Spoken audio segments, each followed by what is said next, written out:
Yaya lisolo ya jeune fille oyo epesinga ipasi ya kosakana te na lingi kobeta yango te na lingi bino moko boyoka ndenge ya koloba jeune fille oyo likolo ya kolinga ba étranger ya kendaki bongo kolinga Nigérian moko boya o ana kopesa ye mbongo nalobaka chaque fois salaka attention yo zali na mobali soki mobali atopesaka yo mbongo chaque fois oyebite mbongo ana kopesa ya nini bino bato bolingaka mibali ya bien ba petite à quartier ba petite android o mobali ya bien na lingi mobali te apesa mbongo yaya na 17 ans mobala wana kopesa ba $200 Nigeria ba $200 amema écoute na Nigeria Dieu merci azonga sikabwe akokisi 40 ans kasi calvaire oyo ba ina vina ye ayebite akosuka na ndenge ningi yango ay papa fiston tika na beta lisolo oyo pona epesa ba conseil baleki batikali balanda lokap to landiti yango lisolo to kobeta ya lisolo oyo epesa ngai pasi ya kosakana te to kosolo yango kaka na émission ya lelo.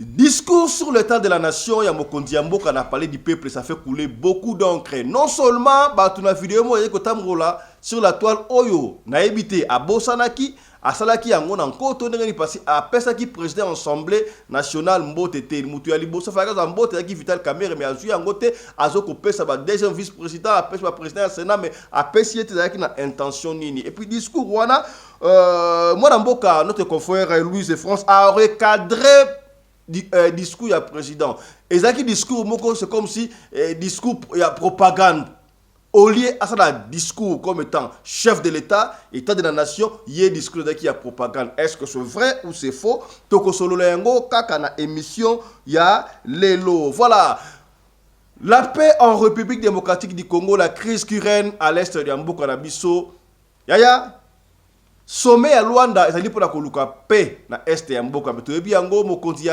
alliance fleuve Congo kone nanga aboya ki na bi intéressé te mais koto pe de ki lokola Kagame alingi pe wante ngai le ko pesa ngai mutu ko soit pourquoi na makambu ya ba Congo Kagame il faut intervenir mais koto ba rebe ba lobono ezali ba na mboka ezoko pesa ngai mutu ko soit ko résumé ya sommet ya Luanda awakaka na émission ya lelo. Yaya, on a encore des jeunes dans la République démocratique du Congo, même au sein même de la capitale là. Yaya, tala moi si oyo ingénieur. Yaya, bino au mesana au malima bidon chassé au bois qui, plastique au bois qui, ba copal au bois qui. Yé a réussi ya kosala ba brique à l'aide ya ba déchets. Ya ba bouteille plastique au bois kawana asangisi yango na mabele muke asali bongo brique durable plus que brique oyo.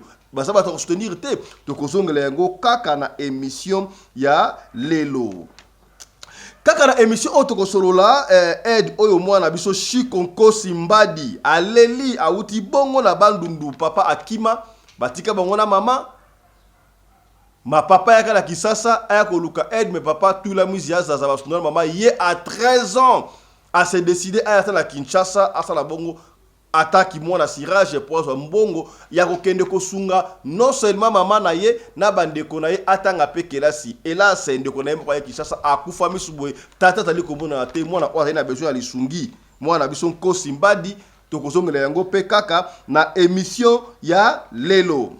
Alors, en passant, je rappelle, le 15 février, il y a na Paris Grand Arena. Arena Grand Paris. Et pas wapi. Vangantama, les vieux Vangantama, ouais, rançon de la forêt, Akobeta, retour ya roi, n'est-ce pas, Schengen. Ngai tata sedek na kozala wana le 15 février. Yo ozanga, tozanga, te biso surtout ya somba billet eri yangoyo.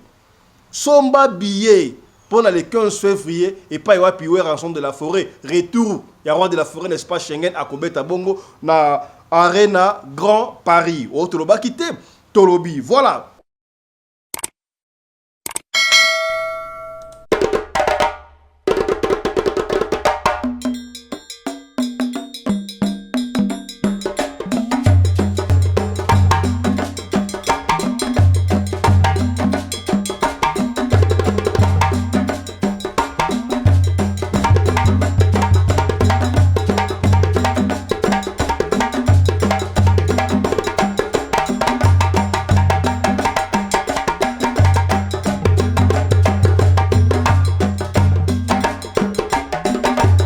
Mobali mbinga na mwina ngolo aboya hydroquinone soki ezotambola basheri bazokwea mayanga na retrouve douce tendresse affection epa na yo nasalelo nini mpo ndimake nakupendaka sana Chita... Mbote bandeko balandi ya Radio Lokole, merveille à tous, c'est joyeux Noël, c'est déjà Noël, je continue à avoir plaisir et ça langa bazabe fefele que sengo ya kosakate parce que vraiment voilà qu'ici que on est ensemble. Radio Lokole équipe Mobimba Nabino, on est presque plus de 45 000 abonnés et puis c'est un plaisir, je manque de mots et je ne peux que vous remercier et continuez à vous abonner. Continuez de vous abonner parce que cette émission Oyabino Awande Tokutanaka. C'est la chaîne de votre référence. Yaya Awazalaka Pembe na Pembe. Pembe na Pembe. Pembe na Pembe. Voilà. Kombo nangai fiston Pelende, babenga kangai pe tata ya Sedek. Voilà, ndeko moka benga papa fiston yo boka tata na Sedek ndenge nini yaya. Benga ngai na privé okoyeba tata na Sedek elagisi nini. Soko yebite batunaka. Soko yebi oyebi. Est-ce que au comprendre c'est que bien ekendaka ndengo wana. Yaya partout zali kolanda ngai oza na Boende, oza na Bandundu, oza na Katakokombe, oza na Isange, na Mpumalanga, na Johannesburg, na Cape Town, na Goma, na Isiro, na Mbanzangungu, na Matadi, na Luanda, na Kipushi, na Suède, na Venezuela, na États-Unis, partout. Et si vous avez na Cape Town, tala émission Nabino Yangoyo et Bandi. Avec toute l'équipe, la grande équipe de Radio Lokole et Télévision qui est composée je vois là à la caméra, c'est Winnie Larize Pelende qui est assisté de Claudine Larize Pelende. À la lumière, c'est Joseph Larize Pelende, assisté par Miguel Larize Pelende. Régie, je vois à la régie, c'est Chris Larize Pelende. Et à la coordination finale et régie finale, c'est la femme à la taille d'une tige spaghetti, sans courbure ni virage, Mama Rina Pelende et Kendaka Ndengwana. Voilà la grande équipe qui va nous tenir compagnie. Il y a émission Oyo, Na Tongo, il y a Lelo. Voilà. Topé Simino Longonia. Yaya ya mboto bata disolu ya pasi ya jeune fille oyo bino batu bolinga kolinga bibali ya mbongo nazai ko benda mato yaya surtout na décembre oyo ba yaya basi ba petit android ba petit akarate aji mobali ya bien te oyo te mobali ya bien za kandeni yaya mibali obenga mibali ya bien katuku bianza bazana makambu ebele yaya et surtout à l'âge de fleur 17, 18, 19, 20, mata kuna yaya. Mobali ya monani ya bala yo. Otenga linga ba Congolais, olinga ba Congolais uzanani. Uzamutamboka nini?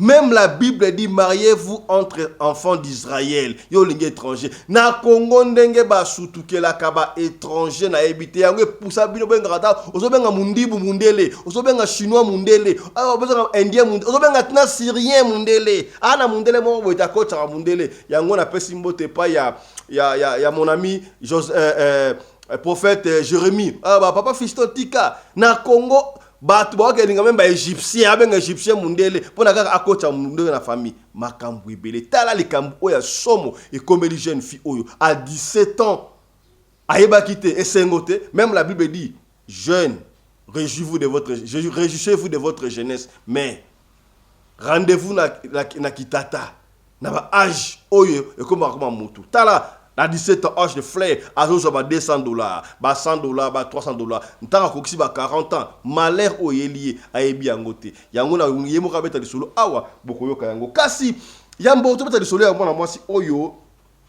Na lingi to solo la makambu oyo tali mboka na biso République démocratique du Congo. Toko banda mbala moko na discours sur l'état de la nation ya Mokondi Félix Antoine Tshisekedi Tshilombo Fachi Béton. D'abord on est en train d'aller la série sur image Joana ya Christosali à Régis Kuna. Tango aye batuba yimi.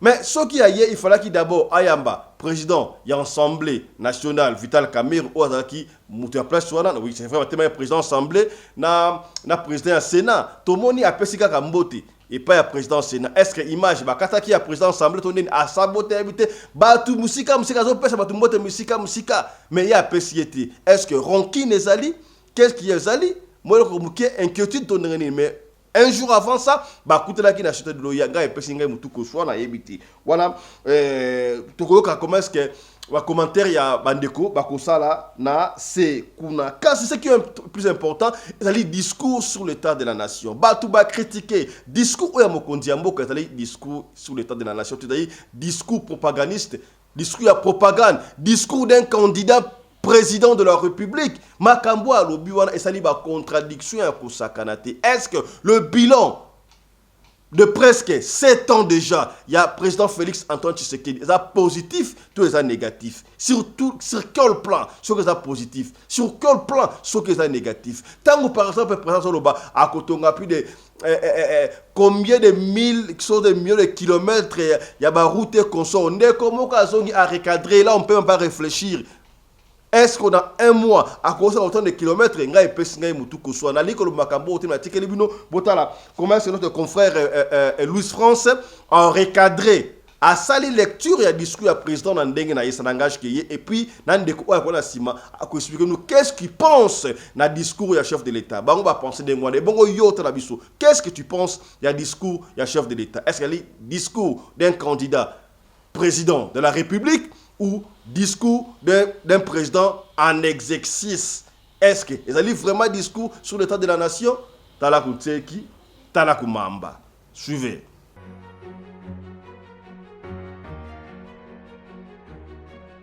Le premier indicateur pour évaluer la sincérité et la rationalité du discours du président de la République sur l'état de la nation, c'est d'abord à travers la politique comparée. Chers Congolais, c'est lui qui vous dit que le président a un bilan positif. Vous deviez mener les débats sur ces éléments de la politique comparée que j'ai ici pondu. C'est simple. Comment on peut avoir un bilan positif alors que vous êtes à la tête d'un pays le plus pauvre au monde? Comment? Indice de pauvreté très élevé. Excusez-moi, comment vous pouvez, Excellence, Monsieur le Président, vous pouvez dire aux Congolais que vous avez amené l'émergence et que votre bilan serait positif dès lors que nous sommes le pays le plus pauvre au monde? Quel paradoxe. 2. Monsieur le Président, vous dites non, sur le plan agricole, vous avez aménagé, vous avez mené des travaux, des constructions, de ceci. Mais nous sommes le pays ayant le taux le plus élevé de malnutrie. Et pas et puis à lobby, bientôt les études. Monsieur le Président, deuxièmement, laissez-moi terminer s'il vous plaît. Vous avez donné l'impression d'avoir été au début du mandat et que vous étiez en train de prononcer votre discours de campagne. Excellence, Monsieur le Président, on appelle ça discours sur l'état de la nation. Et non ce que sera la nation. Il y a une grande confusion. Excusez-moi, c'est avec beaucoup de respect que je m'adresse à vous. Monsieur le Président, il y a une nuance entre le discours de la campagne d'un candidat président qui a des projections sur la vision de gouvernance une fois à la tête du pays, sur ce que serait le pays, sur ce que serait l'État. Et le discours sur l'état de la nation qui fait l'évaluation de tous les efforts du développement, de tous les efforts annuels, je vais dire, de la construction du pays. C'est-à-dire, pendant le discours sur l'état de la nation, Monsieur le Président, vous devez dire ce que vous avez fait et non ce que vous ferez. Ce n'est pas un conjugal futur simple. Vous ne pouviez pas parler de l'éducation. Parce que, quand vous parlez de l'éducation n'est pas que primaire, l'éducation est aussi secondaire et universitaire, mais nous avons le taux le plus élevé, nous sommes les pays ayant le taux le plus élevé des analphabètes, des gens qui n'ont pas étudié, donc qui ne savent ni lire ni écrire. Dans la saine configuration des 11 provinces de la République démocratique du Congo, aucune province n'est reliée à l'autre, aucune. Donc quand vous parlez de 38 millions de kilomètres de routes, je me demande, ces routes-là, vous les avez construites au ciel ou sur terre, ici où nous vivons, Excellence, Monsieur le Président. Excellence, Monsieur le Président. Si vous avez construit les 38 millions de routes, 38 000 kilomètres de routes, si vous en aviez construit ici sur terre, je vous donne l'information que dans l'ancienne configuration de nos 11 provinces, aucune province n'est connectée à l'autre, donc par asphalte, ça n'existait pas. Vous pouvez nous dire, est-ce que la route a été construite, ou les kilomètres de route ont été construits dans Jupiter ou dans Mars? Parce que sur Terre, ici où nous vivons, il n'y en a pas. Combien de Congolais ont accès à l'eau potable? Combien de Congolais ont accès à l'électricité? C'est ce qu'on appelle le discours sur l'état de la nation. Le discours sur l'état de la nation ne signifie pas « je ferai », non. Le discours sur l'état de la nation signifie « j'ai fait ». C'est ça la nuance, Monsieur le Président. À court, Excusez-moi. à moyen et à long terme. Ce que j'ai fait signifie discours sur l'État. L'État signifie ce que le pays est en train de vivre aujourd'hui. Monsieur le Président, pour gérer le pays, ça demande de la rigueur, du leadership. Il faut un leadership fort avec une haute capacité de suivi. Il faut que vous-même vous ayez la capacité de faire le suivi des travaux. Et en plus, vous voulez parler du pays, mais avec quelle réputation? Des vols partout. Ayez le courage. Moi, j'attendais que vous disiez que j'ai dirigé le pays pendant mon règne avec le taux très élevé de détournement des deniers publics. Ça fait partie de votre bilan, Excellence, Monsieur le Président. Ça fait partie de votre bilan. Le bilan ne peut pas être sélectif. Ayez le courage de dire à vos compatriotes que nous sommes que le pays a été paralysé. La caisse de l'État saigne, Monsieur le Président. Et si vous n'êtes pas capable d'arrêter des voleurs, de le mettre en prison, vous êtes vous-même complice. Ah oui, c'est comme ça, excusez-moi. Parce que si vous n'êtes pas complice des voleurs, prenez les voleurs, commençant par M. Nicolas Kazadi, qui se revendique votre cousin, mettez-les en prison. On croira à votre état de droit. Si ce n'est pas seulement un état de droit avec Moukebaï, un état de droit avec Kabound, un état de droit avec Seth Kikouni, c'est un état de droit sélectif. Deuxième indicateur pour évaluer la sincérité et la rationalité du discours d'un président de la République, c'est prendre ses promesses de la campagne confrontées aux réalisations. C'est simple. Ce n'est pas compliqué, il faut être scientifiquement assis. Vous n'avez pas de savoir, le président a un bilan positif. Naboy nanga kolanda makambo yoloba milelo na parler du peuple pas à Félix Tshisekedi. Pour naïbe que aux anonga à bongo. Ba promesse et puis ba promesse moko boyezo simbate. 38 000 kilomètres de routes en dessert agricole à l'obia Rosala na 2025. C'est-à-dire que par mois à Rosala 3000 kilomètres par mois. 3000 km, Kolongoneti Kinshasa, Kokoma Kisanga, il y a 2291 km. Yesiko Yalobi par mois, à Rosala, 3000 km de routes en dessert agricole. Je vous interdis de réfléchir. Félix Penza, Pona koluka na kimia na este ya mboka na biso mokonzi ya mboka Félix Antoine Tshisekedi azali kotambola partout kasi toyebi yango bato ba ko tungisa biso kuna azali plus de 150 groupes armés oyo kutu bana ya mboka bango mongo bazali pe ba groupe armé wana. D'ailleurs Papa Pepe Mbosso vous avez dit quitter les groupes armés pour la politique est kuna. Ya certaines personnes ba commissaire yango déjà business. Bazomona difficile pour tika kuna mais tenez bon, le Congo de Kimbangu, le Congo de Yakipavita, le Congo de Mobutu, le Congo de Kasavubu et Kozonga, le Congo sera réunifié et le Congo sera un et indivisible. Na se rappelaka na maloba ya Mobutu, même s'il faut signer l'accord avec qui que ce soit pour l'intégrité, l'unité nationale, on va le faire. Zaïr Oyo Congo Oyo, Boko Kabula Yangote, Boko Ndiakenaki pour la énième fois, na sommet ya Luanda. Kasi, qui pose encore problème? Toyebi Yango, Ndeko ya Alliance Fleuve Congo, comment il s'appelle? Cornel Nanga, ancien président, ya Seni Aboyi Kutu, Aïb Makambo Italie, te menga ce qui me cœur. Comment Makambo Oya Congo? Kagame, il faut interférer. Pour la paix, donc c'est Kagame qui nous attaque, c'est clair. Mais puisque Kagame qui nous attaque, qui nous agresse, qui nous fait défaut, est-ce qu'on a évité? Je refuse de dire que est-ce qu'on ne peut pas déclarer la guerre contre la Rwanda? Mais sommet wana et souka ki ndenge nini? Landa résumé à sommet à Luanda, tozonga. On va continuer. Suivez. Sommet de Luanda pour ce 15 décembre 2024. Un homme a dit un jour que nous ne nous rencontrerons plus jamais avec Kagame, seulement au ciel. C'est lui qui l'a dit, c'est un dicton de Félix. Un homme a dit à la moindre escarmouche, Kagame essaye une seule localité et je les bombarde. C'est lui qui l'avait dit, c'est Félix. Un homme a dit à Sakanangaïte, Nanaza, Mokengeli, Aba Congolais, ce qui a Sakanakadaba, Moussouana. Après, il vient nous dire que non, lui, c'est un homme de développement. Lui, c'est qui? C'est Félix. Un homme a dit que les Congolais n'ayez pas peur, nous allons partir jusqu'à Kigali. De chez nous, les Goma, on peut attaquer Kigali. Mais jusqu'à aujourd'hui, il n'a même pas lancé les affrontements ou bien les hostilités. Il n'a jamais déclaré la guerre, alors que ceux qui l'entourent parlent de la guerre, mais lui-même qui est censé déclarer cette guerre, n'a jamais déclaré cette guerre. Lui, c'est qui? C'est Félix. Mais nous retenons que Félix nous avait dit que Kagame c'était son frère, et dans les cadres de la confrérie, et dans les cadres des frères de sang, ils ne peuvent que se retrouver.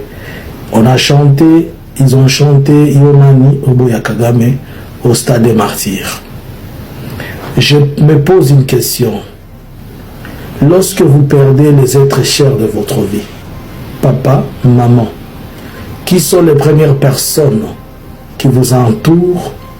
Il n'y a que deux catégories. La famille d'abord, les amis et le reste. Mais on invite premièrement ce qui est de sa famille. Et le jour de l'enterrement de vieux Étienne, on a invité la famille. C'est pourquoi plus tard, on nous dira que Kagame c'est son frère, puisque c'est leur frère de sang et ils doivent se retrouver. Bonjour. Je vous salue de partout pour cette analyse d'aujourd'hui. Analysons Congo. Analysons Congo. Aujourd'hui, nous allons parler sur la question de négociation de Luanda ou la rencontre de Luanda entre Félix et Kagame. Analysons Congo, cet espace est sponsorisé par, à savoir, notre partenaire Koudjeni qui va devenir dans les jours à venir Idea Travel et la boutique en ligne de vente d'articles en ligne Chukudu. Bonjour et bonsoir. Merci pour vos commentaires. Je ne cesse d'attendre vos noms pour ceux qui veulent participer à la masterclass qui doit commencer. Et écrivez-nous inbox et laissez quelque chose pour que nous puissions prendre contact avec vous au moment opportun. Laissez-nous votre contact et vos coordonnées dans les MD ou on dit message privé. Alors, demain les 15, aujourd'hui nous sommes les 14, demain les 15, Félix doit se rencontrer avec Kagame. Si vous vous rappelez, j'avais fait une analyse au début de c'était entre le début de ce mois où j'avais dit qu'il est prévu une réunion à Luanda entre Félix et Kagame. Et voilà la chose, sauf changement des dernières minutes, nous espérons qu'ils se rencontrent demain à Luanda pour pouvoir signer finalement cet accord de cessez-le-feu. L'accord de cessez-le-feu qui a été paraphé d'abord a été discuté par le ministre des Affaires étrangères, les experts, et vous avez vu le ministre des Affaires étrangères du Rwanda qui était arrivé au Congo, il avait été reçu avec toutes les honneurs, ça a créé un tollé du côté des Congolais, mais hélas, jusque-là, personne ne s'est dérangé de ça. Alors, de quoi vont-ils exactement parler? Ce qui est prévu, notamment, c'est la question de la signature de cet accord. Cet accord qui regorge, premièrement, la question de la neutralisation des FDLR, dont le gouvernement congolais, ensemble avec le gouvernement rwandais, ils vont mettre en place une opération de 6 mois. Après, en attendant, si vous lisez les concepts dans lesquels ils sont en train de dire, ils ne sont pas en train de parler de détruire, ils sont en train de parler de diminuer les forces et les capacités de nuisance des FDLR. Et moi j'ai dit que c'est une bêtise. Si on fait ça, nous allons encore revenir à un cercle vicieux. Deuxième chose, le retrait des troupes rwandaises, ça va être un acquis, mais les troupes rwandaises vont exiger à ce que nous ne pouvons que retirer nos troupes si une fois nous voyons l'opération être concluante, c'est-à-dire les FDLR sont tombés et nous pouvons nous assurer qu'ils ne vont plus nous nuire, alors nous allons nous retirer. Mais à ce point-là, il est possible aussi qu'il y ait beaucoup de pression au niveau international, surtout que pour le moment, les États-Unis misent beaucoup sur ce projet qu'il a mis à l'hôpital. Il veut que ça avance et qu'il y ait une faisabilité. Et vous avez vu récemment, il y a beaucoup de menaces sur les troupes rwandaises. Au Mozambique, les troupes rwandaises sont en train d'être demandées de quitter les territoires. La population ne la veut pas. Alors le Rwanda va subir certainement beaucoup de pression, et avec ces pressions, le Rwanda peut-être va vouloir d'abord faire table basse, il va vouloir faire profil bas, il peut retirer d'abord ses troupes, mais par la même occasion, vous devez comprendre que le Rwanda joue au jeu de la communauté internationale et des États-Unis. C'est lui dont il dit en même temps à la RDC de ne pas faire la guerre, en même temps à la RDC de faire la guerre, donc il joue au froid, au chaud et au froid. Et le troisième point qui n'a pas été discuté et dont le ministre des Affaires étrangères du Rwanda avait dit que ça sera discuté en commission directement avec les concernés, c'est-à-dire ça n'a pas fait partie des négociations. Le Rwanda et tous les deux parties, Congo et Rwanda, ils se sont convenus qu'il y aura des discussions directes entre le gouvernement congolais et les M23 Alliance Fleuve Congo. Alors, le gouvernement congolais va là-bas en quelle position? Le gouvernement congolais va là-bas en deux positions. D'abord, il va là-bas étant une personne agenouillée, puisqu'il a subi tous les revers sur le plan militaire. Aucune position n'a été encore récupérée par le gouvernement congolais. Sur le plan politique, la politique pleurnichère de la République démocratique du Congo qui a été lancée par son chef, à savoir le président de la République, qui ne cesse de pleurer à gauche comme à droite. Cette politique que j'ai appelée la politique des femmes, la politique au féminin, cette politique, elle n'a pas produit de grandes choses, à part que l'on sait des choses que tout le monde connaît. Il y a de cela plus de 30 ans. Et malgré qu'il a continué à crier, on a continué à appuyer le Rwanda pour dire que chaque fois que le Congo crie, cela prouve que le Rwanda est menacé. Donc nous devons protéger les minoritaires, et le Rwanda est un minoritaire vis-à-vis d'un grand pays comme la RDC. Deuxième point, nous allons là-bas en état agenouillé, puisque le Rwanda est favori, il est en position de force. Le Rwanda, il s'est dit, c'est lui qui se sent agressé verbalement, militairement, puisque son président a dit plusieurs fois qu'il va l'attaquer, militairement, puisque les armées étrangères sont à sa porte. Alors, dans ce contexte-là, la RDC ne va rien gagner dans ces négociations, puisque la RDC n'a pas posé les conditions. La RDC n'a que parlé des questions de retrait des troupes rwandaises. La RDC n'a pas parlé de la neutralisation, par exemple, du M23. Il faut comprendre qu'aujourd'hui, la RDC est obligée. C'est ce que je vous avais dit depuis le début. Félix n'est qu'en train de gagner le temps et distraire les gens, distraire l'opinion. La chose qu'il fait aujourd'hui, la dernière fois qu'ils se sont rencontrés avec Kagame, c'était au mois de février, le 16, si je ne m'abuse, à Addis Abeba. Mais si ils s'étaient rencontrés bien avant, on pouvait stopper toute cette hémorragie de choses. Mais regardez aujourd'hui, la MONUSCO est en train de dire que le M23 aujourd'hui a des territoires plus vastes que la France, plus vastes que le Congo-Brazza, que le Gabon. Le M23, si le M23 occupe cette position, le M23 ne va plus négocier comme quelqu'un qui est en train de solliciter. Le M23 va négocier certainement avec quelqu'un qui est en force. Alors, pour ce faire, le gouvernement congolais n'a pas vraiment de posture de venir et de dire qu'il y a quelque chose de positif. Mais c'est après, avec cette manœuvre de changement de constitution, il est possible qu'après le changement de constitution, comme Félix le veut, il ne pourra que dire que toutes les négociations faites auparavant ne concernent à rien cette nouvelle république, puisque nous allons aussi parler de cette question de changement de constitution. Vous allez remarquer que Félix ne fera pas un troisième mandat, mais Félix fera un mandat nouveau dans une autre république, ce qui est différent de deux mandats dans la configuration actuelle de cette constitution. Qu'est-ce que la RDC peut attendre? Rien du tout. Il sortira là-bas comme il est parti, main vide. Nous pouvons seulement avoir des garanties où le Rwanda dit oui, il va retirer ses troupes.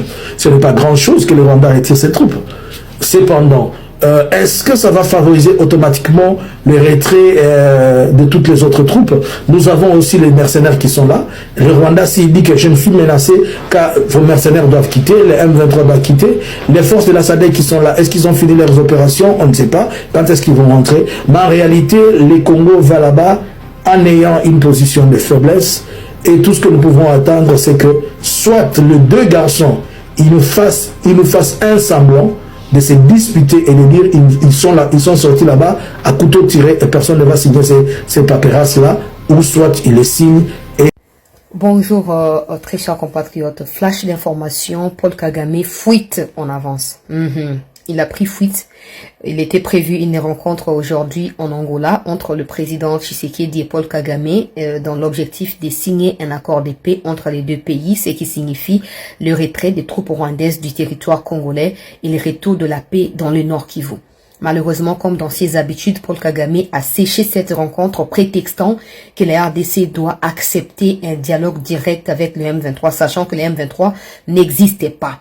Parce que si les M23 étaient des Congolais, pourquoi Kagame se mettra à les défendre et pas défendre ses Rwandais à lui? Pourquoi il va défendre les M23? Parce qu'il sait qu'il n'existait pas des M23. Ce sont des troupes rwandaises qu'il a envoyées illégalement sur le sol congolais. Monsieur le Président, contre toute attente, vous avez accepté d'aller en Angola. Les Congolais ne voulaient pas de cette rencontre, sachant que le pouvoir de Kagame tient ou dépend de l'instabilité à l'est de notre pays. Tant que la paix sera sur le point de revenir, Kagame fouillera ses responsabilités. Kagame n'acceptera pas des rencontres avec vous. Du coup, les Congolais étaient contre cette rencontre qui était prévue aujourd'hui. Heureusement que les Congolais ont une fois de plus raison. Mais de votre côté, vous avez fait votre part. Parce que les Macron, les Blinken, les Américains qui vous tiennent, oh non, il faut dialoguer, il n'y aura pas de solution militaire à la question de la RDC. Vous avez fait le déplacement pour l'Angola un certain dimanche, alors que vous seriez resté après toutes les activités animées par vous au courant de la semaine, vous seriez resté et vous reposer. Mais vous avez décidé d'y aller.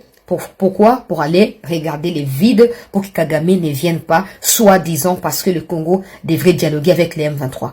Maintenant que vous avez tout fait depuis les 22-23 novembre 2022, la signature de cette feuille de route du Luanda, vous avez tout fait votre part de responsabilité. De son côté, Kagame ne cesse de violer toutes les prérogatives. C'est le fait. Et troupes retrait. Et ceci, cela. Et même des simples rencontres, désormais, il les sèche. Parce qu'il sait que s'il signe pour la paix, il n'aura plus de choix que de pouvoir respecter sa signature, parce qu'il sera contraint par ceux qui les protègent jusqu'à maintenant. Maintenant, vous avez, vous, le go du peuple. Il faut qu'on déclare Bitumba mbala moko to sukawana. Oya lingi Bitumba, oya lingi kimia, apa usa Bitumba ti. Tuzana manduki, tuzana basoda. Osali nyonso, omi kitisi même bisike senga komi kitisa te fachi. Mais, a choli yo. A comprendre te ke zapo na bolamu na yende osala yango. Po Bitumba ya Kivu yende animaka yango. So lelo tozongisi Bitumba na Rwanda kuna bisika ya zali pouvoir na ye kolongwa. Po na nicho yo Rwanda eza na kati ya instabilité. Bazo vivre ya kobanga banga. Pouvoir na ye zo ko tenir na songe ya misapi. Ekoki kozala ya kokwea tango nyonso. Yo lobino to bunda to ke na kimia po mutu azonga pa na ye aboyi. To lakisa ye ke to abana miki. To abaninga na bango te. Il faut to lakisa ye. Il faut to lakisa ye mokonzi ya mboka. Vous avez tout fait. Cette histoire avec, oh non, les FDLR, on va vider tous les alibis. Il faut pas qu'il existe encore des prétextes. Nous faisons notre part. Nous allons aller jusqu'au bout. Même la ministre des Affaires étrangères, il y a 2-3 jours, elle a accordé une interview à Deutsche Welle. Elle a dit que si la rencontre du 15 décembre n'aboutit pas, ce ne sera pas de la responsabilité de la RDC. Comme si elle savait. De toute façon, elle doit savoir. Parce que si vous regardez bien Kagame, vous analysez ses gestes et effets, vous pouvez bien prédire ce qu'il peut faire dans les futurs. Maintenant, il est temps que le Congo prouve que nous ne vivons pas parce que cette communauté intercriminelle que vous appelez communauté internationale décide la place Nabiso. Quand on meurt dans les Kivu, c'est pas les Blancs ou la communauté intercriminelle qui meurt là-bas. C'est nous, peuple. Et vous êtes là pour nous protéger, nous, peuple. Il est temps de mettre un terme. Dans mon chiffon communiqué au Rwandais, bah au publié au gouvernement rwandais pour na bango za report. Toi ba ninga na bango te fachi. Toi ba ninga na bango te. Si vous voulez report, ça va signifier on peut en avance que Toroya te pas toujours empêchement. Mais ils ont expressement signifié ça hier. Ministre des Affaires étrangères, moi j'ai lu, il y a Rwanda. Alobi, s'il n'y a pas de dialogue entre le gouvernement congolais et les M23 directement, Rwanda il faut aboutir te. Et aujourd'hui, ils veulent dire non. Et ça, répond. Non, c'est que si comme d'ailleurs cause de la pression, il y a ma partenaire, na bango ya mulili. Et talibi sauté fachi. Na minute, on peut faire une explication to yo kayote papa. Pour au salignos, au mikitisi na niveau 0. Pour tozo kimia. Mais Kagame li kimia te. Moyibi, et c'est la robette la ki moyibi pour aeba ki aza expert ya ki moyibi te. Tozo c'est la o ya zoko tinda na Congo. Tozo c'est la ya ngo pa na ye. Nenge basoda bazo bunda depuis plus de 15 jours maintenant, il faut continuer. Il faut continuer. Il faut tout bêta bango, il faut tout neutraliser, il faut tout supprimer bango na mboka na biso. Nous on les a pas envahis. Bango de bayo ko envahir biso. C'est l'unique solution, monsieur le président. Vous avez tout fait. Maintenant, ba les na kana yo pour payer sa ordre na ba troupe ba défendre mboka. Tina molimo ndenge sengeli. Pour Rwanda za kokota tuna kati ya distraction pendant ces temps azoko piller ezala Rwanda ezala Uganda ba pays na bango balala ezoko vivre en dépendant, il y a ba minerai à Congo. So ba yibité pouvoir causate, so ba yibité budget. De toute façon, dans un budget, tu Rwanda vivant dans ba aide humanitaire. Ah, Rwanda dans un budget. Budget na ezaka, États-Unis, pardon, a 50% à budget. Et Angleterre a 25%. Canada a 10%. France a 15%, etc. En retour, il y a après ça, ba minéraux au Aïba, na Nord Kivu. Na Sud Kivu, na Ituri. Il est temps, monsieur le président. Il nous a garant. Il y a kimia, il y a unité. Ah, article 69 de la Constitution. Nous allons pour protéger le peuple. Je pense qu'il est temps. Il y a qu'au dicter. L'Afrique a encore de l'espoir. La République démocratique du Congo peut encore s'autosuffire, peut encore se prendre en charge parce que Batuya Mayele, Batuya Bouania Bazalina, la République démocratique du Congo, Bassi Topé Mibali, Yatala Awa, ingénieur, moi, une très jolie demoiselle, Yaya, Aponi, Asali, exploit. Si c'était dans des pays Oyo, Eza ba considéra Kabatu. Là je parle, il y a Mama Souminoa, Ouattali Bongo première dame, première ministre, Namboko la République démocratique du Congo, Mama Souminoa, Judith Tuluka, Tala Mwana Oyo ingénieur, il y a moi aussi. À réussir que ça là, ba brique à partir il y a ba déchets, à partir il y a ba plastique. Ba plastique on va boire kako ba négliger ya juyango. Kaka na moto et pas na bango na koko na bango iko aider asali bongo brick wala zali makasi ko lega ku brick normal. Est-ce que vous soutenir yete moi na moi si oyo tana image oyo à leur grande réserve où elles trouvent le gros de leur butin. De la saleté, oui, à vos yeux, mais moi en tant qu'ingénieur mais aussi entrepreneur, c'est déjà de la matière première. Je vois vraiment une matière qui peut m'aider à transformer, mais aussi à arriver à trouver les produits. De retour chez sa grand-mère où elle a monté son atelier de fortune, Marie-Laure Lumami Mukonga rassemble tout le matériel de travail. Avec l'aide de son grand-père, elle fait le feu pour la préparation de la brique écolo. Une fois le four chauffé, des bouteilles plastiques y sont placées pour la fonte après une pesée au préalable. Et c'est au fur et à mesure qu'elle rajoute les bouteilles plastiques jusqu'à atteindre la quantité voulue. Une fois toutes les bouteilles fondues, cet ingénieur encore en formation ajoute un autre mélange indispensable, le sable. Les matières plastiques nous servent comme, ils jouent le rôle des liants en remplaçant les ciments. Et comme ajout, il nous a juste fallu une petite quantité, en tout cas de rien du tout, c'est presque 1% de sable. Démoulée, la brique écolo, déjà plus résistante comparativement à celle en bloc ciment, serait surtout adaptée à tout type de construction. Cette brique écolo à base de déchets plastiques servirait pour des grandes structures déjà à ciel ouvert ou des R5, R7, parce que cette brique, elle pèse moins que la bloc ciment. La bloc ciment, elle pèse 12,2 kg.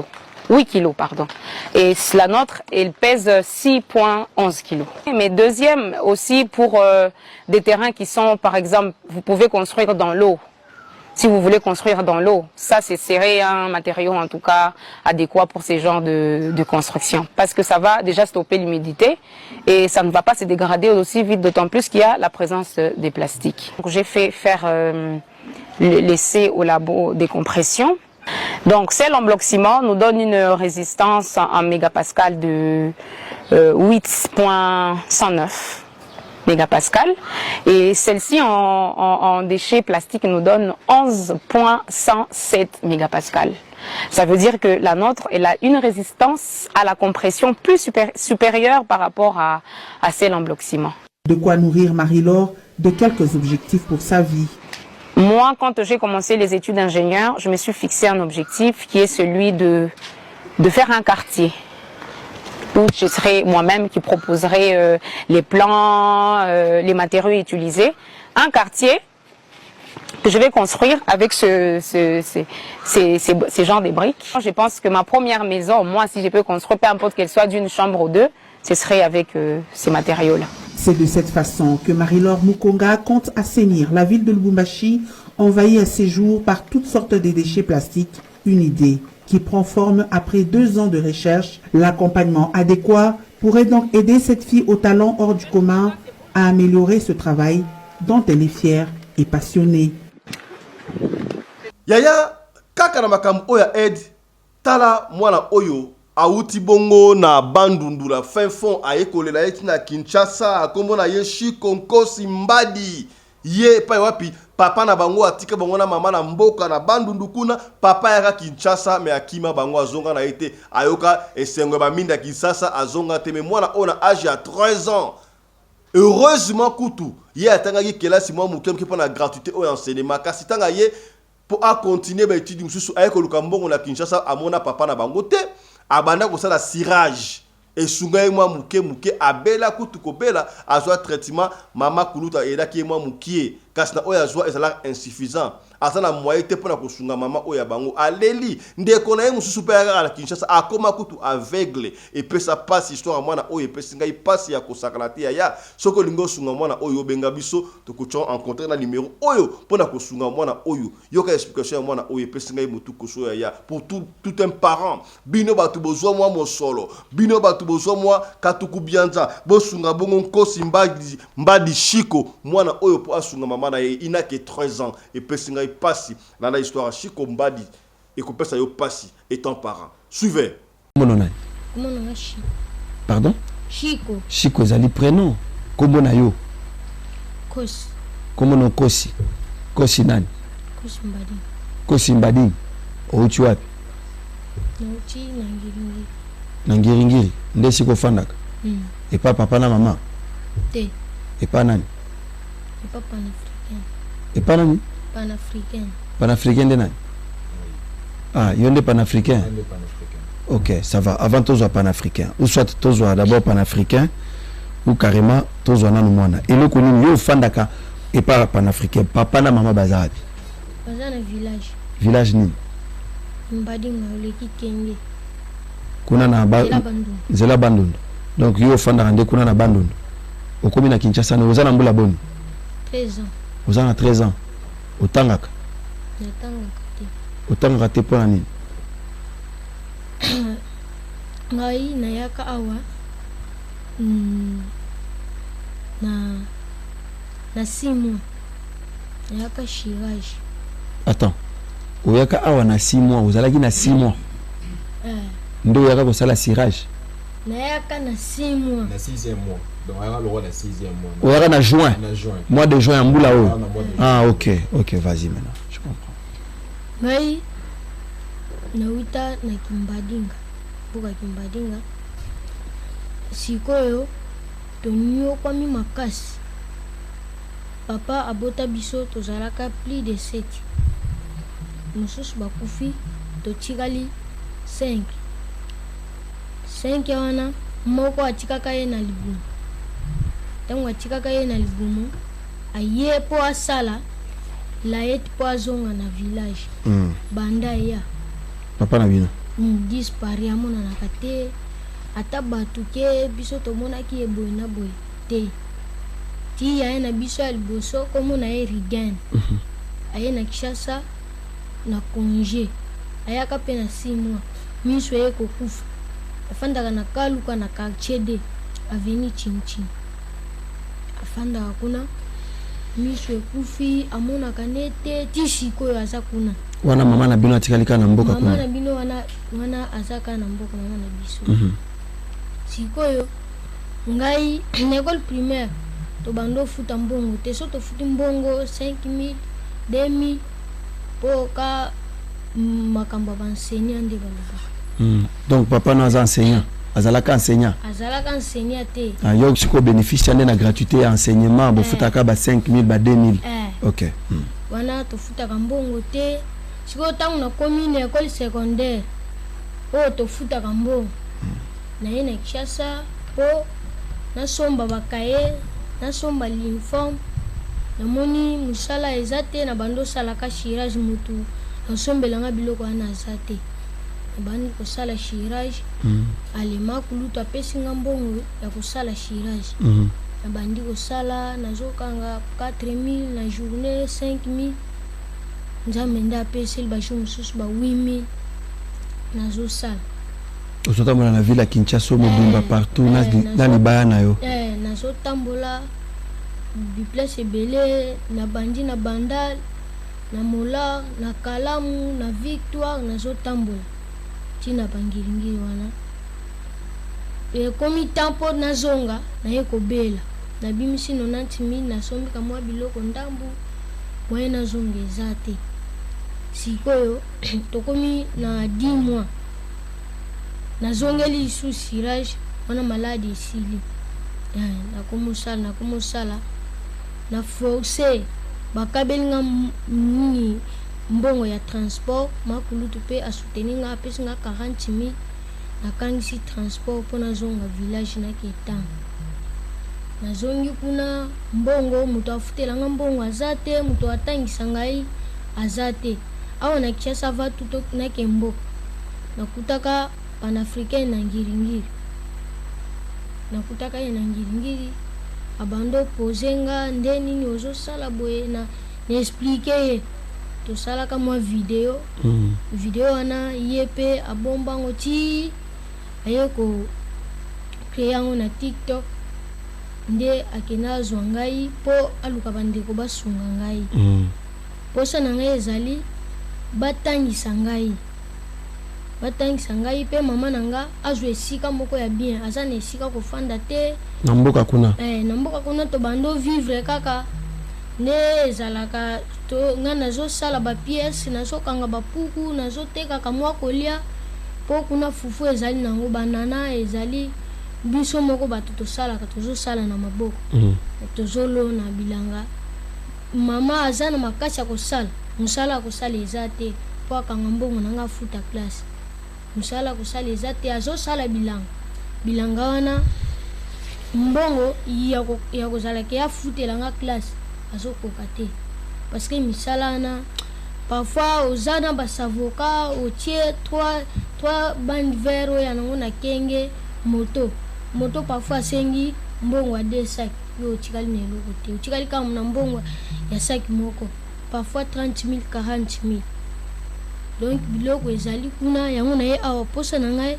nde ezali basunga ngai mama na ngai azwa esika moko ya bien ndako tofandaka kuna po tofandaka na bandako ya matiti banzete tokangi basinga ndako tozofanda moto akotonga ndako aza te mpo kuna so oza na papa na bino ye azotonga ndako azosala makambo nyonso sikoyo biso moto asala bongo aza te nde nayaka awa mpo basunga ngai village na biso mpe eza na souffrance makasi nzela eza te misala eza nango nzela eza te hôpital mpe eza te donc bokoki kolona biloko bobuki na kobuka mais banzela kokende mpona koteka eza te oh là là eza te apa bachauffeur nde bayaka nde azoleka ke neti mosamba ana atelemi bazosomba soki masango kamwa mpe masango bino mpe kuna bato bavotaka basalaka mpe baélection kuna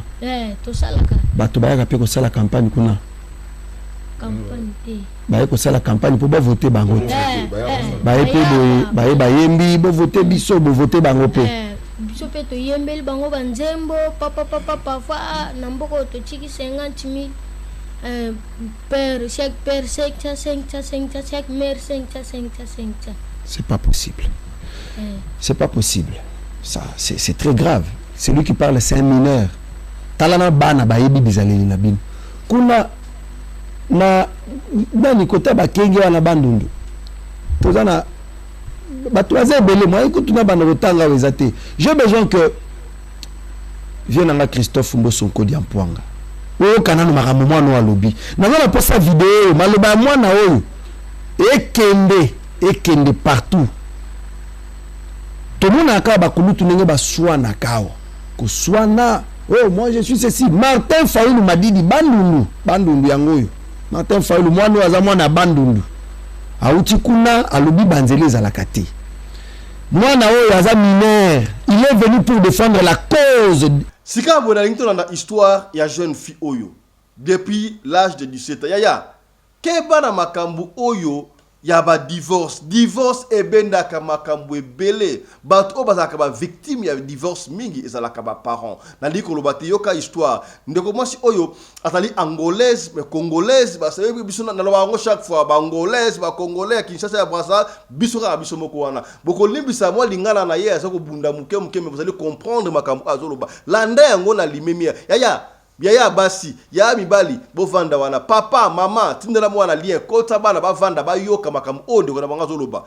À l'âge de fleur, à 17 ans, elle se croyait encore plus belle. Nga sana achamouke, na sana nous vie. Tant qu'on a comme mkolo yaya, on vient de prendre un mariage à 20 ans, 21 ans, 22, 23 ans, ozo koboya. On de la âge nini. 35 ans, 40 ans et comme na bala yesu. Tala, kamunuko, yoka histoire oyo. Likola kolinga étranger. Même la Bible disait, barriez-vous entre enfants d'Israël, binomoko. Te, yo l'ingra moubala bien, moubala étranger. Qui vous dit que les étrangers ont l'argent plus que les autochtones? Nana yesu ndengowana yaya. Nana yesu ndengowana. So ki moubala monani. Yaya, laisse chaque fois. Luka, o banda vina moubala na yo à 0 tant que vous bozu yango ensemble. Et c'est ma cap otoloba. Ayo kakangote. Pasi, L'andan de oyo. Vie. D'abord la famille na bango. Et banda ki na famille. Sika ba conséquences et qui type ya bana passe na motema yaya landa histoire o na limemia et puis o partager yango soke sungiote et ko sungande komoko songolo et sika moko pakala suivons ensemble tokende iso na ngeza boy nazana pour le moment nazana 40 ans na kokisi 40 ans octobre, le 13 octobre, le 17 octobre 1984. Mais les habits n'ont pas bomba combo na ngapo za bien. Bomba combo na ngapo za bien combo na ngapa mena aksakuma. Nazang toza nazangombe.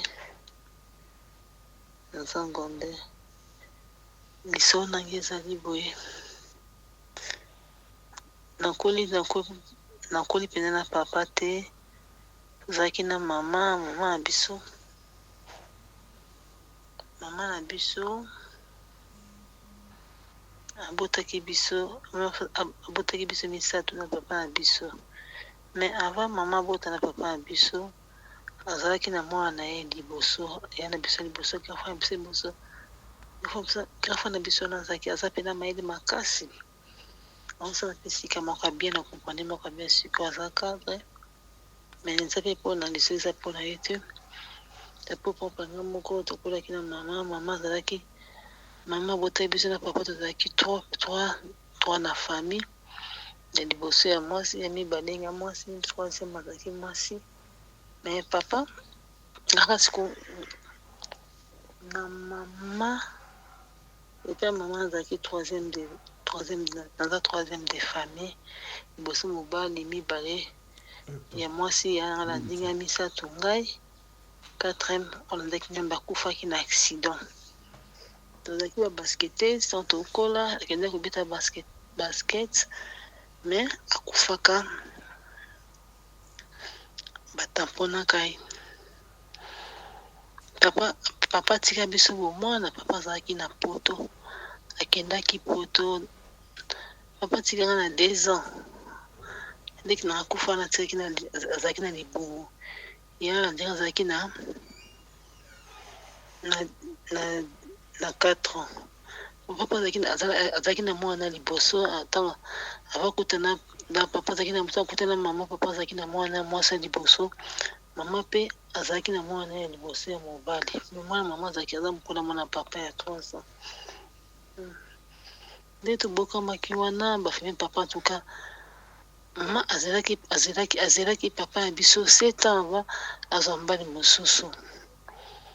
Mais papa ndati na biso mbongo ma mtu papa zaki na Belgique. Andati na biso mbongo makambo nyonso.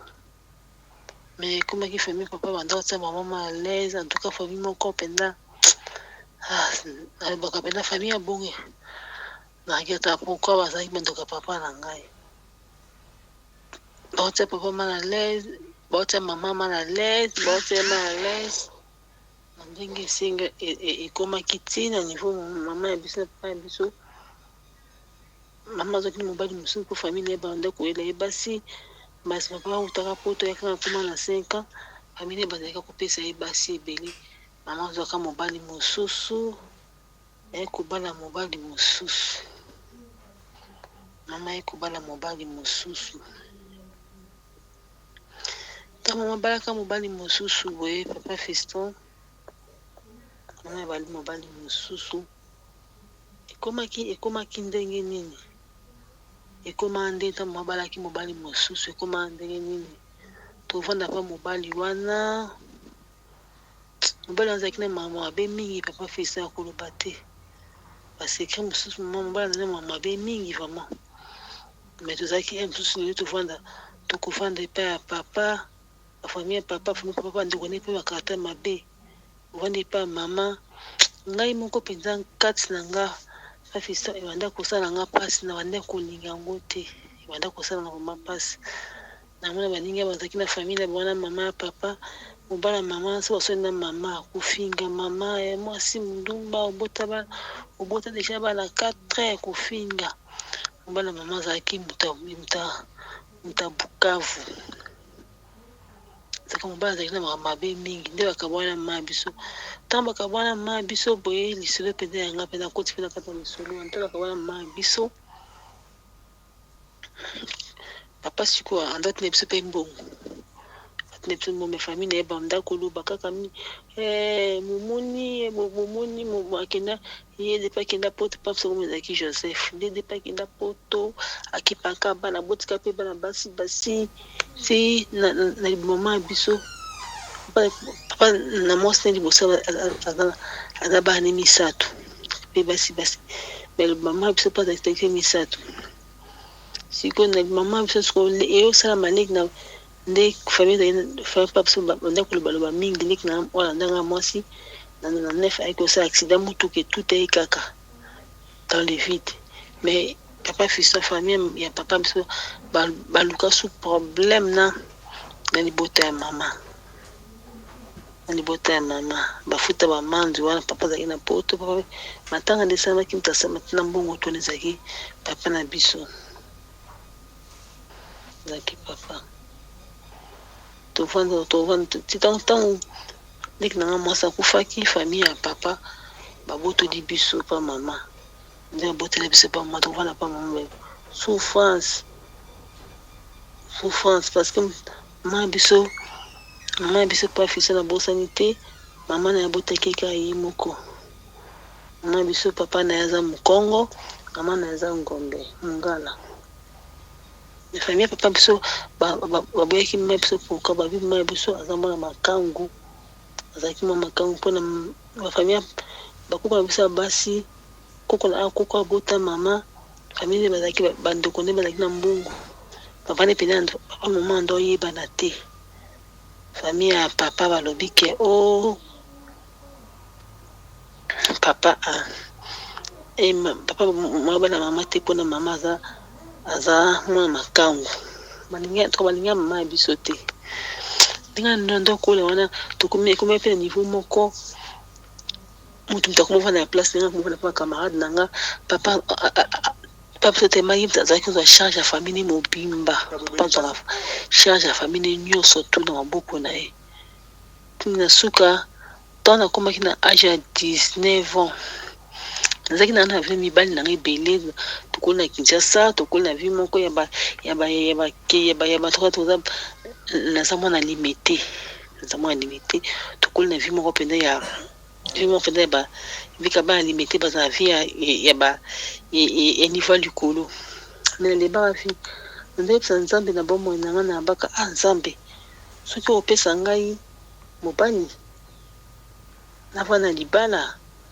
mais condition na nga na lobaka na vie na nga na baka nga na osala divorce ta mbala moto nga passe na vana ka libala pona na boko na bana ponde nakolaki papa fils nakolaki na sengo te nde ba mfokola nga nakolaki na sengo te vraiment yo salema je me suis carrément na kamana na muninga na mwa beto zakanya na 7e rue muninga na zaka hôtesse na Bralma tokende ki 7e rue ko beto mwa to muninga na na 10e industriel na limité biso zaki na 13e muninga na ngana sikoyo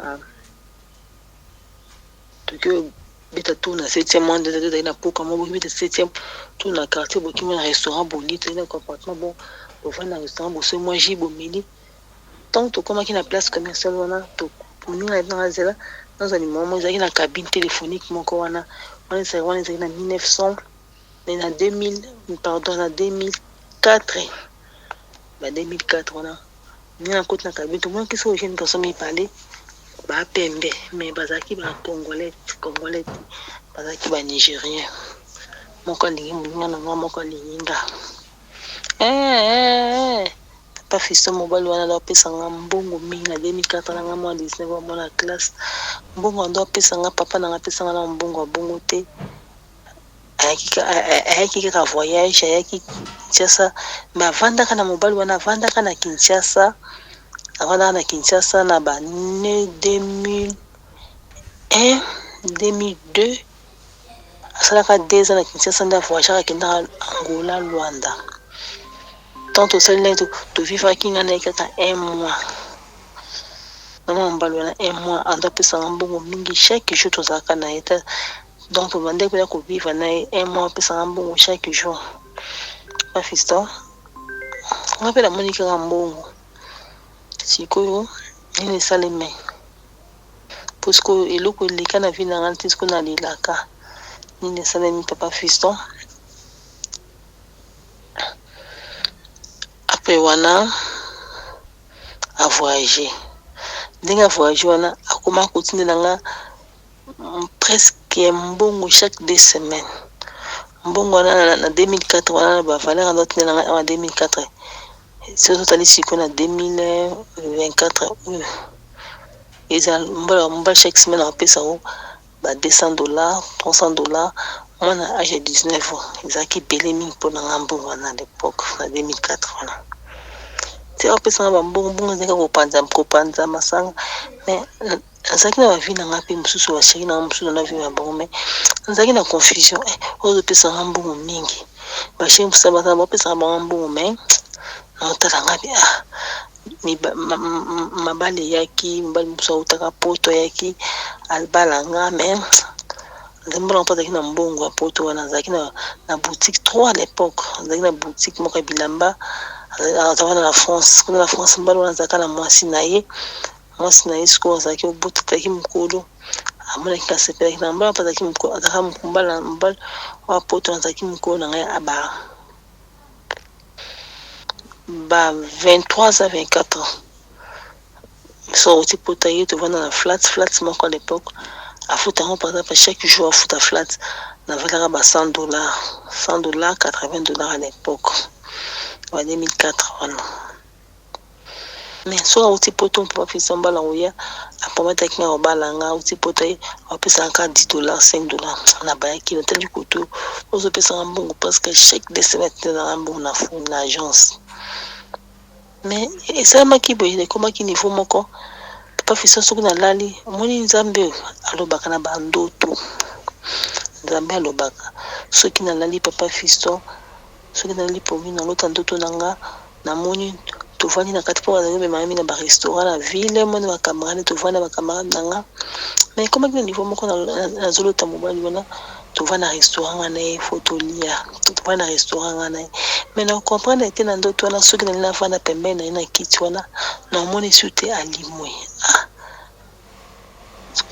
mkopiso olota ye parce que nazalaki obeta basket nazalaki basketeuse naomoni atelemi kota terrain basket nanga sika ndabeta basket modele 7e mwana atelemi na terrain basket wana mpo tozabeta bamatch ebele tonakolo na banda basket na age ya 9 ans naomoni atelemi na terrain basket alati safari sosko papa Fiston na ye mpona yamba ye aozonga nsima mbala okimanga epuis nalobelaka na nga ndoto yango motu te namona ete mbongo ebele azopesa nga nalobelaka motu te nalobela ndoto na motu te ndoto nalobela motu te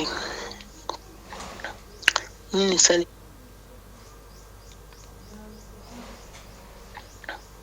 nini esalemaki jo mosusu nakutaki victoire nauti victoire na ye mpona tovanda na limité wana nazwi transport memiki ati petit boulevard côte la 12e rue côté gendarmerie l'église Michoni so transport taxi elekaki na nzela mawana 12e rue na nzela ekendaki ti mombele wana taxana na kiti wana kitaki wana kata biso wana namona des jeunes garçons mo bazolanda mademoiselle bonjour ngabi bonjour mademoiselle oza ya nzambe ngabi ya bon merci babina mademoiselle babina mademoiselle nzambe atindi biso tosunga yo ngalobi merci mademoiselle tomona mobali moko boza na esiko mobali wana aza congolais te aza mutambuka libanda apesa mbongo ebele me mademoiselle ngai message bajeune garçon baki mibale bajeune garçon bazalaki na bajeune garçon baoza ata ngai aza ba 19 ans wana bagarçon baoza ba 24 ans 25 ans bayebisanga mpenza Pamela ndeza wana nzambe aboyi libala wana obaya mobali wana te nzambe aboyi ye ngai se po nini abelanga oyebi ete ozomona eboye oyebi eza kati na te la réalité de l'homme c'est l'esprit na tia tembe parce qu'à l'époque nga na osambela l'église ya liloba na nzambe l'église ya liloba na nzambe toyoka baprophétie bato mosusu toyokaka baprophétie na biso ya oyo eutaka na l'église ya liloba na l'église ya liloba kaka esika tosambelaka na bafoka bamosakoli nde baloba likambo to ndima so libala to ndima te bafiso ya grave na sa na vi na nga wana na ndima te na ndima na nga te bakomolanda nga chaque jour mademoiselle nzambe atindi biso tosauve yo tika mobali wana nayoka te papa fiso nayoka te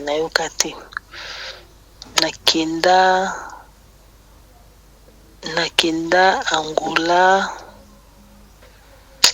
papa fiso ti siko likambo ngo nazosouffrir nango ti siko lisolo foto nakata na continue ngo souffrir beta ngo na 3 parties mais soki nzambe te papa fiso nzambe ayebiti na boyaki libala wana na voyage na mboka mobali na mboka toboti mwana moko mwana to mwana kokisi inane mwana ki na kiota papa na bango tana boti mwana liboso mwana tanga mwana komi na inane afuta mokonga apesaka $1000 mais mobali ali koma balanga na mbongo ebele apesaka $1000 ndina kende na mboka na bango kende na zemi ya mwa mibale na kende zemi mwa mibale basala je ke mwana atika na para naye mwana atika la kuna pafisi na kyokuta fami moko nzambe ezati na nzambe aboyaki bazala nganga pa na bango ya papa bango nganga depuis nakendaka Nigeria ata nazongaka Angola maladi nakoma koluka moto abela maladi ya motu bato bazoyokelanga mawa mobali soki akobokoselanga makambo nga nayebaka te pate fiso nzambe alobaka nayebaka te nzambe na maloba nalobi mpe mambo sekre eza ya ye nzambe oyo eza polele eza ya biso arevela ngo na basali na ye papa nanga nalelaka naboma libala nalelaka oyo namona ya libala wana tisko na mobali na ina mobali nazosala so mobali te lisolo eza ebele na kokontinue yango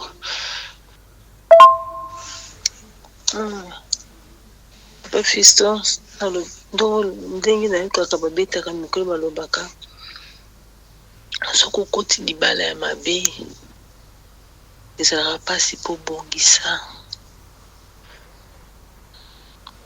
ndenge profete wana tokutanaka na ye alobaka na nga profete alobaka na nga mademoiselle libala na oke okota okufa te oza na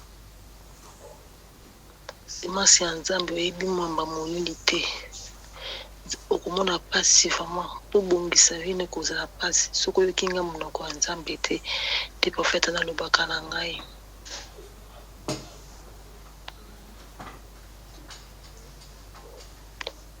nazala so navandi nalelaka toujours na banzambe soki nayokaka yo nzambe toboti na mobali toboti na bana na 5 mais nazwa eloko moko te na vi na nga papa nabima libala makolo ngulu na valeur mbongo valeur $1 oyo babaka baétranger banigérien pourquoi na mitunaka papa nanga ekolo wana banyokolaka bandeko na biso ya congolais oyo namona banigérien basala bandeko so ya congolais papa nanga pa fiston nalinga so ekolo wana te bandeko na biso ya basi mingi bango so bazwi basi babilaka maboma basi bakufaka na maladi moko omonaka motu mpasi 2 jours akufi donc basi to ya congolais to congolais ata bangolais babala banigérien esimbaka nango te nga nakufa te mpo na luka nzambe nde nakende na mboka na bango na kozonga nazonga kanda akoma kaka maladi mobali aki kokosala maka na l'église mosi nanga azalaka sirene mosi nanga azalaka ndoki mosi nanga azalaka be mosi nanga azalaka boye ti je mosusu nabondeli nzambe abi nzambe esunga ngai nzambe aye kotindelaka église moko église yango kombo nango eza église anglophone kaka église anglophone kombo mokolo nango aza yoruba bango baza ba ibo église yango mokolo nango kombo na ye docteur Olukoya Mountain of Fire Mountain défi na français na anglais Mountain of Fire nele kede église wana église na ba priaka makasi na bodila kinzabe na loti église na ndoto na ngaba bina église wana eza makasi kende nesi pe mobali na bi église moko to kende po mobali ndo kende na église papa fisa to kende église mobali to ke église so ke église mobali tombo zonga ndako mbaya kumufika pasteur bapasteur bescro bapasteur boina na kuma pena desi bapasteur bescro pasteur boina mais monti na faya na kindaka pafisa ko kenda monti na faya wana na kati yote na zonga sulu solo mobala kenda monti na faya na nde ukize za kisomo mbala kumekopela kumona ke bobenda ye na makolo nde bandeko mosusu ya bakongole kuna na Rwanda bakomebisa nga babina nga bakomokende na l'église na mosusu ba message nde frère moko message ayekisa mobali wana abina ya okangela lobike pourquoi yebeke bandeko na mboka na bino na Nigeria balingaka basi ya basa mboka libanda te bolingaki ondima kovanda mwa bato vanda libala 13 ans na 13 ans wana navandi namona bonheur te papa Fiston naza lokola esclave namona bonheur na libala wana te po mama bango na kati te mama bango na bande mama bango na mboka na bango ayesanga mpe biso olingaka basa bapaya te parce que tozala bakutime na biso ebele kutime na biso soki endimi yo te wana ezaka problème namonaki mela moso église ana kindaka pafisa église na nzambe akangolaka nga donc projet libota wana balingaki babilisanga liboma balingi babomanga babotolanga bana me nzambe wasala batindelanga nga na matala nalokaka masolo bakamutuka bato barevena bayakana na matala mutuka bongo moto wana arevisa ngai kombo na ngai way to death dans the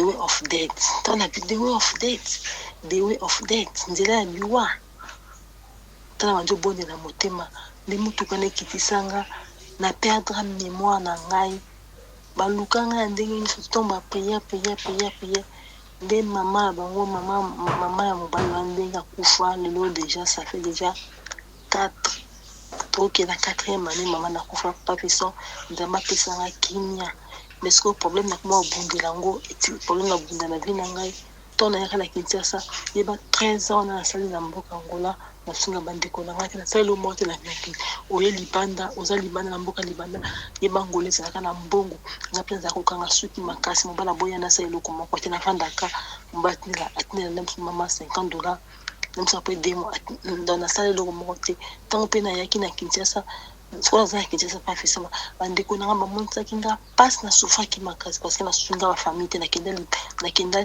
voyage na yebo kenda voyage depuis 2004 oyo songa suna yaki sunsa yaki voyage en 2007 na 5 km na zongi na yako zonga 2018 bandeko na bayambaki ngai te kaka papa na nga mutu azalaki papa na nga mutu asungaki nga mwa $200 $300 mais wesikeli mbo bayambaki nga te bayambaki nga te papa nde yako navandaki pande ya ndeko na nga mwasi ndeko na nga mwasi bamaltraite moke bato balingi yo te komeka osala eloko moko te kende kobala mobali étranger osala eloko moko te nakende kaka oseko epa nzambe naboyaki kindumba naboyaki mamoto mabe nalandaki nzambe papa vita lelo nzambe apesanga victoire mwana nga liboso oyo mobali akende tokendaka asalaki programme ya ndeko na mama mwa atika na age ya 15 ans lelo mwana komi na 19 ans mais nayebi so lelo papa fiston ngam nakoma kotindela mwana na mbongo chaque fin du mois basi bamontanga mpasi banokolanga bakangaki na bafinance na nga mais oyo témoignage na nga nalobake moto mokili aza nzambe te mobali ye moko mpe finance te ekomaka akebakeba tema tokoma kobebana tokoma kofingana soki afini soki apesi na maédition nazongiseli yango na biso soki ngai aza soki aza problème na yo nzambe aza juge ankainga na yo mais na ndenge naza mwana nzambe nzambe abi tolimbisana soki eza bakotime na bango basalaka ndenge na bango basalaka mboka na bango oconseil na opesa na bajeune fille na bandeko basi oyo bazolinga kobala mibala bétranger papa fisa mibali ya mboka na ba West Afrique wana ba Guinée ba Sénégalais coutume na bango elingaka basa libanda te ndenge bazalaka babota mawa deja bazalaka na basi na bango deja oyo baponela bango na bomwana ko bandeko mingi oyo bakenda bana na mboka wana okomona lumière te okomona pole te parce que nde basala deja aza na mwasi na ye deja babalisele deja mwasi deja afabima na mboka bango aza na mwasi deja sikoyo ndo ye wana okozala kimia te famille ya mwasi wana bakopesa ba maladi bakokende banganga ndeti oyo nga na mona nga nayebaki mba azalaki na mwasi na ye deja me nayebaki te mpo monoko mboka ozoyoka te okoyeba te conseil na opesa na bandoka basi kobana mobali oyo nde oyo bakeko nasengaka kuti nzambe merci nalobaka nzambe masolo nayokaka oyo obetaka ke mobala badi mwasi ayebi te mwasi oyo nakufa kala bosoki mobali oyo akende ozali bosalaki motu akufa na banzambe nyonso batelanga mpona likambo wana azalaki motu auta na mokili baoyi te malgré libotani eza libota moko ya bakinga bonganga makasi bafisa na nde omoninga naza na vie oyo nabima na pete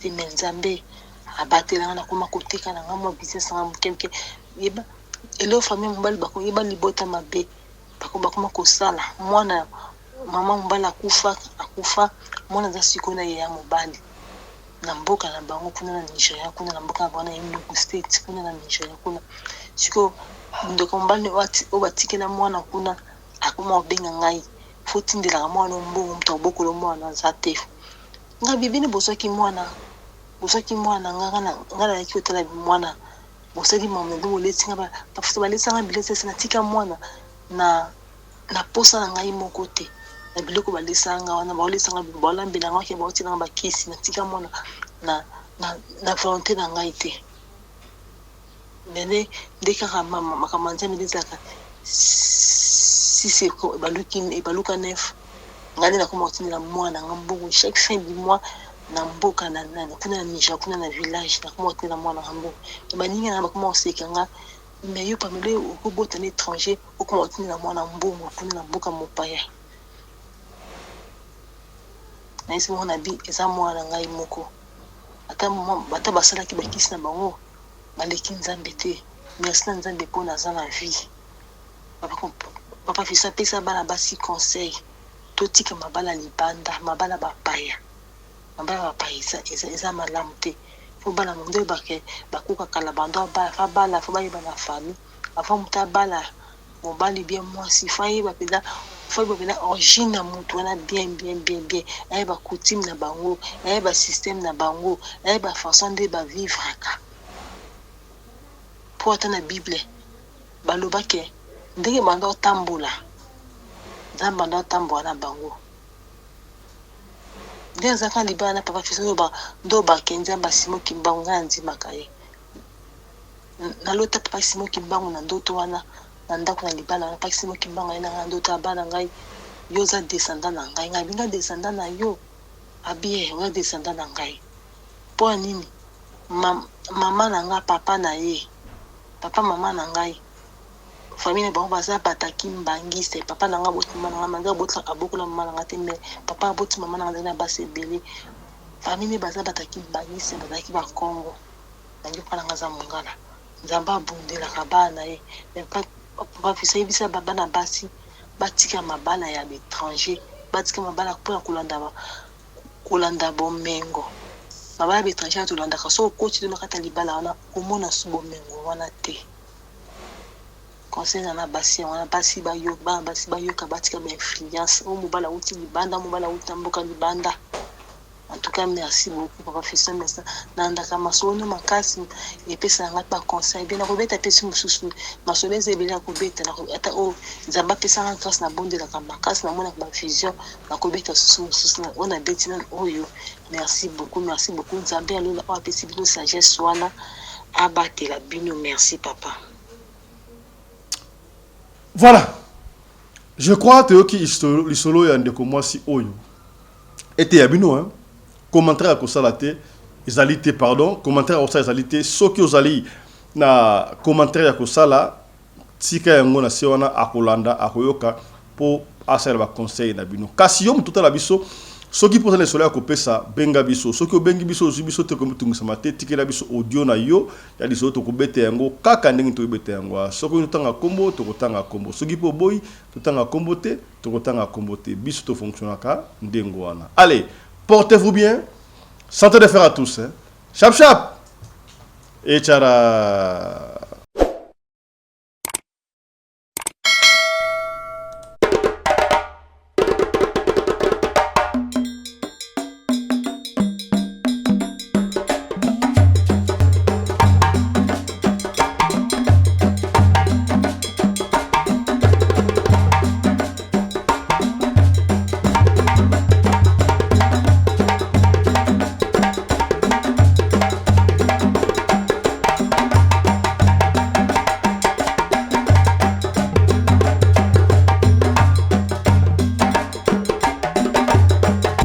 Mbinga na mwina ngolo aboya hydroquinone soki ezotambola basheri bazokoya mayanga na retrouve douce tendresse affection epa na yo nasalelo nini mpo ndimake na kupendaka sana